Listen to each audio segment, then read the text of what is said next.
Welcome to The Science Hutch. I'm Hutch, and this is The Science. And our very special science today is all about AP Physics 1, investigation number 8. This investigation, all about mechanical waves. So why do these metal pipes,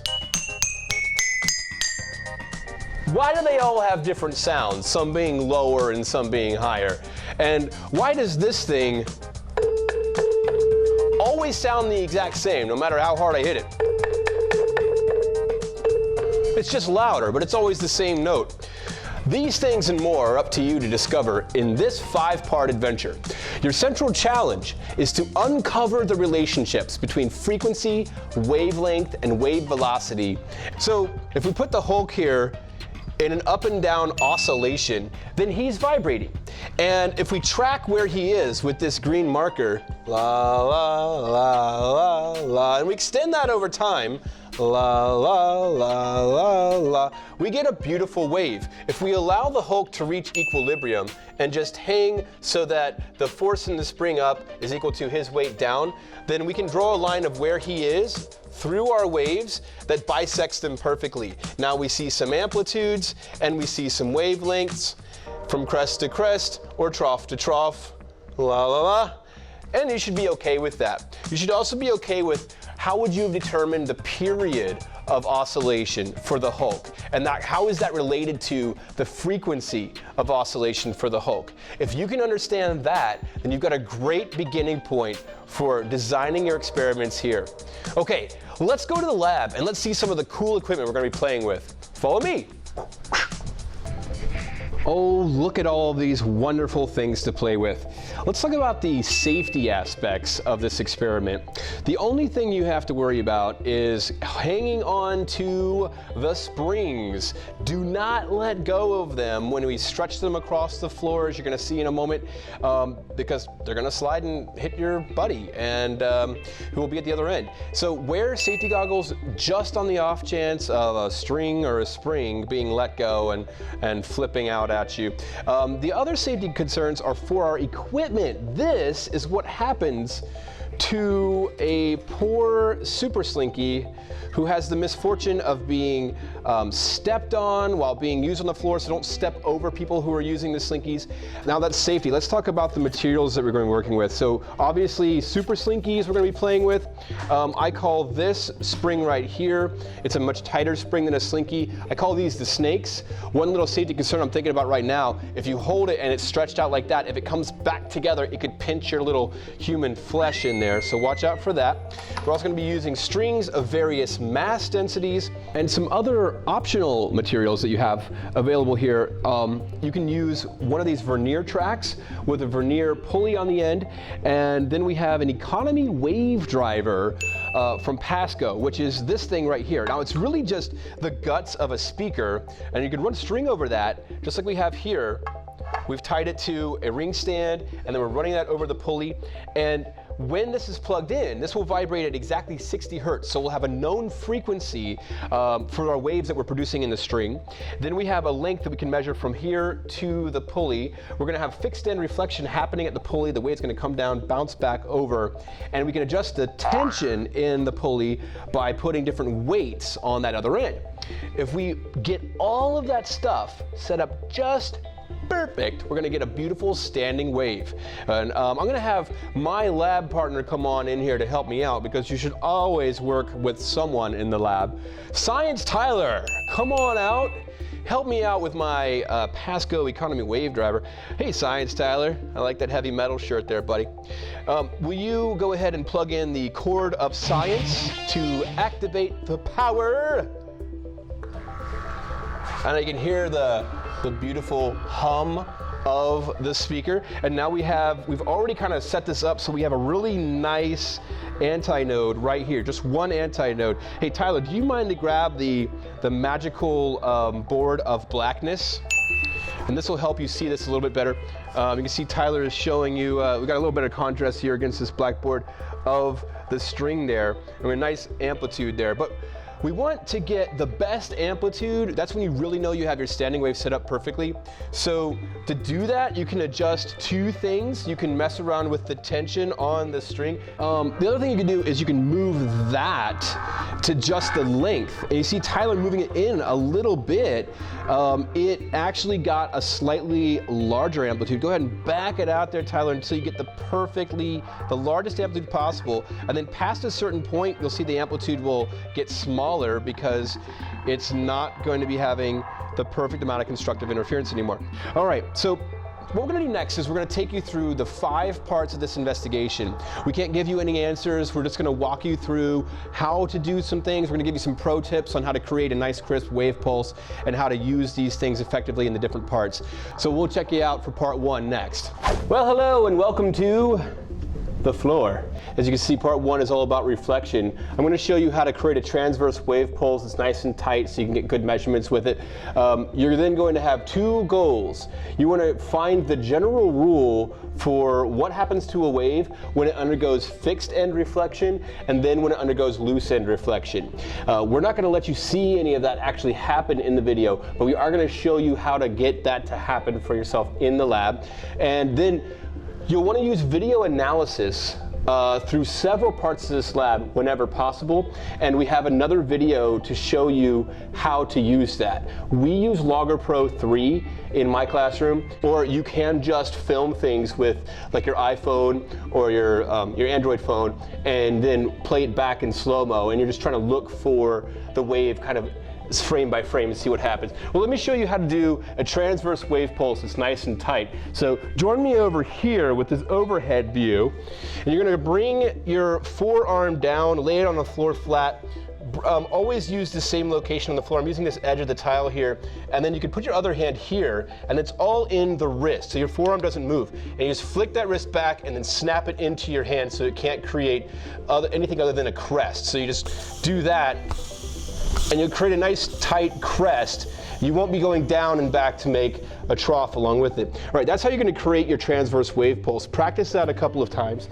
Okay, so welcome back. We're just going to do a fixed end reflection. So I have joining me here on the floor my good lab partner, Science Norm, replacing Science Tyler from earlier in the video. And Science Norm is going to be the fixed end for this reflection. He's just going to hold the other end of the slinky nice and tight, and then I'm going to create my wave pulse that's going to travel down towards him, and you're going to do that. Now let's show you how to do a loose end reflection. So Science Norm, will you grab that orange string we have tied to the end of the slinky? Yes, sir. So tie some string to the end of your slinky, and then gently allow the slinky to kind of come back towards you. And now Science Norm is just going to hold the string, and that allows the slinky to move freely along with any motion that I put into it. And so then bring your slinky back down and make that nice tight wave pulse and allow it to reflect off that loose end and find what happens to those wave pulses. All right, now here in part 2, we're looking at interference. So in order to investigate interference, we're going to be sending combinations of longitudinal and transverse pulses at each other. So both lab partners are going to be creating wave pulses here. You want to give yourselves like a 3, 2, 1 and then set it at the same time. And you want to be filming this, so maybe have a third partner up above looking down over the point in the slinky where these 2 pulses are going to meet. And you want to watch that footage back in slow-mo to try and determine a general rule for how waves combine, which we call interference. All right, so when we're going to create a longitudinal pulse, there are 3 ways to do it. Some people like to do the pullback, where they pull back some coils and then just let them go, and you're just pulling back a compression and allowing that to roll. Other people like to do the flick method, where you just kind of punch the top coils a little bit with the tips of your fingers so as not to hurt the slinky. And then my favorite is what I call the pinball pullback. So I pull back from my starting point and then I just punch it forward, and it's like a pinball wave pulse. And now on to part 3. So what you're going to be doing here is you're going to be investigating the wave speed. Use video analysis here. You need to get quantitative data of the wave moving. So let's look at those first 2 things, tension and amplitude. To adjust the tension, you can just pull in some more some more coils so that your spring is getting tighter, and then send your wave pulses down and take video each time, run it through your software and see how that goes. To do amplitude, vary your amplitudes just by number one, keep your tension always the same with the same number of coils and the same length, but just do small amplitudes and small amplitude changes. The third part with the mass density is the most interesting, and that's where you're going to have to experiment around the most. So here we have several different things that you can kind of link together into one chain, and you'll send the wave in one and then watch it propagate into the next. So you can tie this thin string together with a thicker string here. And here we have our two thicknesses of string. You could tie those together. You could also tie together two springs. So we have our snake spring here. We could tie together with our slinky, or you could do combos like we have here. Give yourself a lot of string. Just a little pro tip for yourself there. You might need to have your partner spread down further to give yourself a bunch of string to be able to try and see what happens with the pulse there. Hey there, and welcome to part 4 of 5. In this part, we're going to be investigating standing waves. It's my favorite part. You don't need to do any video analysis here. It's more of a qualitative type of piece. We're going to be creating standing waves on the snake, and at first you're just exploring the standing waves. So you want to investigate these 3 different variables: the amplitude, the frequency that you're producing waves with, and the tension that you have on your string. These are what the harmonics look like when drawn on paper, but let's see them in real life. So Science Norm is an expert at this. Science Norm, do you mind to go ahead and show us harmonic number 1? Harmonic number 2, Science Norm. That's perfect. And then harmonic number 3, Norm. That's a little bit more difficult. You have to break your own frequency and then find it again to get that, and he's got it perfect. He's amazing. And then I'm just allowing a fixed end reflection to happen off of my hand down on this end. All right, Norm, you've done a great job. You're gonna do a great job. You're gonna be answering 3 questions that are gonna pop up on the screen right after this. You might wanna pause the video, write them down, and then use these observations to answer them. We're gonna see you again in part 5.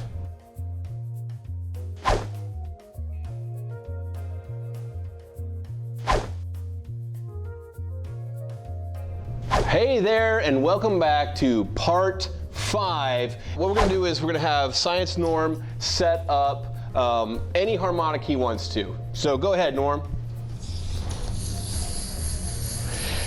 And again, I'm just acting like that fixed end reflector. And Norm's got harmonic number 2 set up here. And now what he's doing over there is he's using his second hand, the hand that's not holding the spring, to just be a reference point for Science Tyler. Tyler is watching when Norm's hand hits his other hand and kind of makes that clap. And then Science Tyler is going to wait for a good moment, and then he's going to start timing like 5 or 10 of those claps. Each clap will be an oscillation. So then once he has a full 10 of them, then he's going to be able to divide by the number of claps, and that'll give him the period of oscillation. And then you're going to need to use your meter stick and use your notes from class to figure out, well, how am I going to find the wavelength for each of these different waves that you're going to produce when you're looking at harmonics 1, 2, 3, and beyond. Then you're going to need to collect enough data from your harmonics to follow the next 4 tasks, which we're going to put up on the screen. You're going to want to pause the video and copy those down, or pause the video and then do them, and then unpause, let the next one play up, and then do that, pause it, and so on. Up to you. All right, thanks for joining us here with our waves investigation. This has been the Science Hutch. I was the Hutch. This was the science, and these were my scientists. You're the physicist. Have fun physicsing.